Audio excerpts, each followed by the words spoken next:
So guys তোমরা দেখতে পারতেছো আমরা কিন্তু 0 রাউন্ড আর আমার অপোনেন্টে যারা পড়ছে তারা কিন্তু 2 রাউন্ড পেয়ে গেছে। দেখো কিভাবে 1 ভার্সেস 4 করি গাইস। আর গাইস তোমরা যারা এখনো লাইক সাবস্ক্রাইব করনি গাইস, ভাই লাইক সাবস্ক্রাইবটা করে দিও ভাই।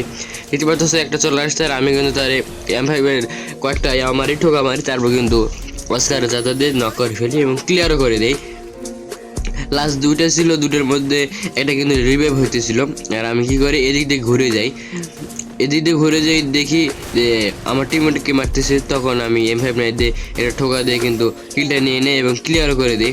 আর একটা ওদিকে কিন্তু মেডিকেট করতেছিল আর আমি এদিক দিয়ে আসে ম্যাক 10 দিয়ে কিন্তু যাইটা একবারই নক করে ফেলি, যে তারও কিন্তু কনফিডেন্স দিয়ে দেয়। লাস্টে একটা ছিল সে কিন্তু আমার মারতেছিল আর আমি কি করি প্যাক হয়ে যাই, প্যাক হয়ে একটা মেডিকেট করে নিয়ে নিই। মেডিকেট করার পর আমি কিন্তু লাফায় লাফায় দেখতেছিলাম কোন দিকে আছে, তখন দেখি যে দরজার সামনে দাঁড়িয়ে আছে। তখন আমি কি করি, আমি এই আমার পাশের দিকের এই গুলালটা কিন্তু ফাটাই।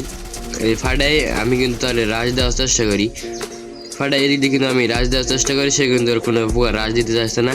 আমি কি করি এই যে ঘুরে যাই, এই যে ঘুরে যাই দেখি যে এখানে একটা ওয়াল মারছে সে। আমি এখন কি করি অস্কার মারি, অস্কার মারে ওয়ালটা ফাটাই, সে কিন্তু 15 ড্যামেজ খায় কিন্তু কোনো লাভ হয় না। সে কিন্তু ওয়াল মারছে আর পরে কিন্তু সে একটা অস্কার মারে, দেখো অস্কার মারে। আমি কি করি M5 দিয়ে কিন্তু তার মাইরে দেই, দেখতে পারতেছো হেজ করে ফেলছি। তো দেখা হচ্ছে অন্য কোনো ভিডিওতে, ভালো থাকো, আল্লাহ হাফেজ।